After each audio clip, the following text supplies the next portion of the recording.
I don't know what the majority's obsession is with having staff members ask questions to witnesses in these important proceedings. I've made the point previously and sincerely that I do believe that some of the most rhetorically talented members of the Democratic caucus are seated just on this Judiciary Committee. Matter of fact, when Democrats come together to decide who will speak for them on the floor on important issues like nominating the Speaker of the House, they chose my friend, the gentleman from New York, Mr. Jeffries.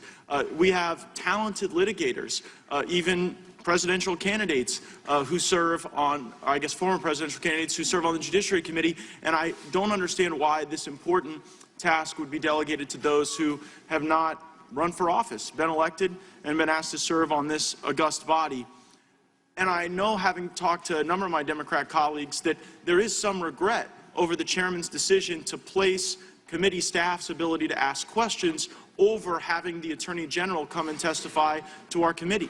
I actually think it's quite disappointing that we've not heard from the Attorney General during our time, and I think we would have had the majority been willing to allow the Attorney General to come and merely respond to questions from members of the committee. But this kind of paradigm of hiring CNN contributors onto the staff and then trying to turn our committee hearings into like some sort of a reenactment of a CNN show is probably less productive than allowing our members to ask pointed and substantive questions. And if we zoom out a little bit and sort of ask ourselves why we're here, it may be important to note that throughout all the majority's theatrics, they have failed to move the needle at all when it comes to the people in this country.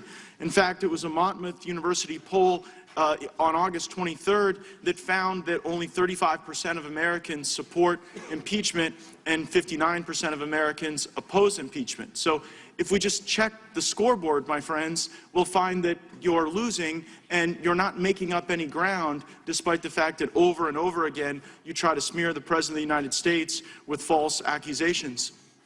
I don't know quite what to call this. The chairman mentioned that he wouldn't be debating the lexicon as to whether or not this was an impeachment inquiry or an impeachment investigation. I've called it impeachment in drag, because we've sort of dressed up impeachment like an oversight hearing. Perhaps it's low-T impeachment or low-energy impeachment, but I would suggest that perhaps, or I would hope at least, that these proceedings are not more about the chairman's upcoming primary challenge than about the important work of the committee and about the country. Because if we look at, moan and groan all you want, because I mean, look, we've got circumstances here where you guys can't move the country, right? You don't have any support for this endeavor, and so we kind of lurch along with, you know, it's like a Seinfeld hearing. It's a hearing about nothing. It's a hearing about whether or not, when we have people come and give testimony, afterwards the president can write us a letter in response. This is more about defining our pen pal strategy than defining any sort of legitimate investigation. But there are legitimate investigations that we should be conducting. We should be determining what corrupt entities within the Obama White House fanned the flames of the lies that President Trump was engaged in a criminal conspiracy. We should investigate how someone like Joseph Mifsud can make things up, can launch us into this bizarre fact pattern and then disappear like out of thin air without any desire to find out why that happened. And we most certainly should be investigating the FISA abuses, where Jim Comey and other actors within a very corrupt deep state perpetrated a fraud on the FISA court. They went before a judge with no defense attorney, and they didn't present all the evidence. And they did that so that they could shoehorn a secret court into giving them authorities that no government should have, to weaponize political opposition research within the confines of our really important investigative work. What Brennan and Comey and Clapper and McCabe have done to our country is deeply damaging, and it was my hope that as members of the Judiciary Committee we could come together, we could root out this corruption, and we could ensure that it never happens again to another president.